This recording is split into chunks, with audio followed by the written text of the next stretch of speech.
Earlier, I did some videos about spiritual warfare, and I was just reflecting back that I had a lot of losses due to the spiritual warfare I was going through and have been under, and the attacks and all that.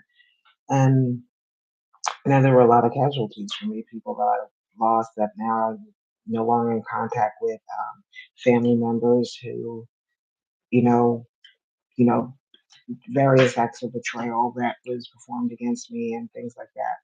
But one family member in particular, it really kind of hit me to the core that he did betrayal to me, and a particular betrayal that was very, to me, just the unforgivable act.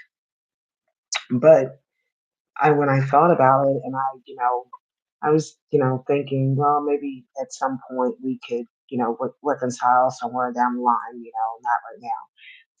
Have to be steps to be taken. But I was reminded of Hebrews 5:14, and it says, "But solid food is for the mature, for those who have their powers of discernment trained by constant practice to distinguish good from evil."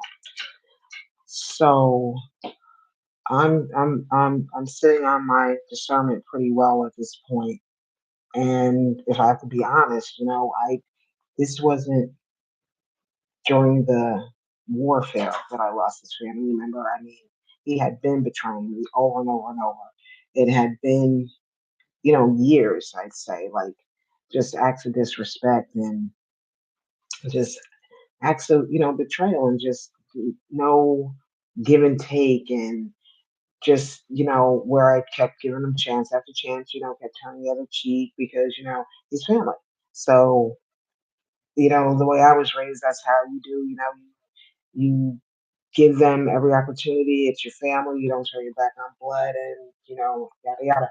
So all that is all well and all until I've said previously in my videos, when somebody shows you who they are, believe them, and the only way I would be able to reconcile with this person, first we'd have to admit and see, I guess that was my big problem with the betrayal. Because even when I talked to him, we were, confronting, each other about the situation. He kind of tried to turn around on me like, well, why can't we agree that we were both wrong? No, it's not. We were both wrong. It's you did something wrong. You need to admit to that. And once you do that, then I can begin to process and see, where I can go and where I can move on from that point. But as of yet, he has yet to even admit he was wrong, for one, and definitely without an apology. And the apology was like minimal. So it's basically to me like he's trying to find out how much I know, like what he actually did. And that's not really the issue because I know it all, but I need for him to voice that exactly what he did. That's the only way I'd be able to even get on the road to reconciliation. And I really pray that he gets clarity about this and goes within himself. And another issue was religion is religion. Like you can pray to Allah, Jehovah, Christ, it's all about we're all in this, to be closer to God. So if you call your God Allah, that's fine with me. I believe there's something in every religion anyway. So but you have to at least submit it to Allah and your whoever your higher purpose is, and come clean with that. And when you say you praise this one, the things that he was doing, no, you don't. Allah would never would never be. I just pray for him to get restoration, transformation, and be able to have one in the body, of Christ, be able to be in unity with the body of Christ.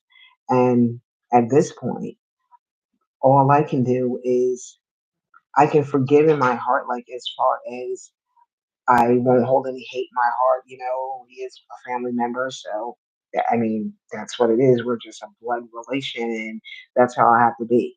But as far as like, I'd never let him come stay with me. You can't even be around me because if you've done it once and you've done it multiple times, it's more than once. You know, this was just the last blow up for me.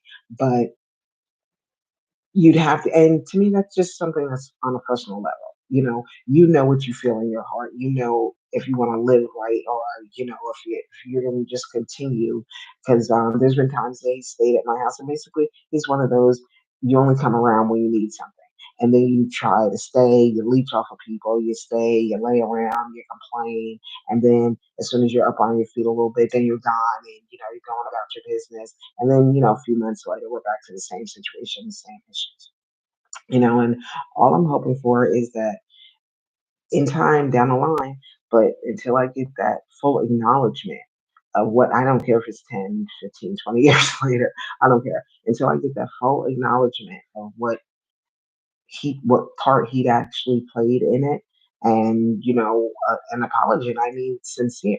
And you can sit there and say the words out your mouth, but like I said, I'm pretty good in my discernment now at this point in my life. So I'm gonna know if you're being sincere, if you're just spitting out words. Your actions will show it, and also the way you carry yourself throughout, life from this point on.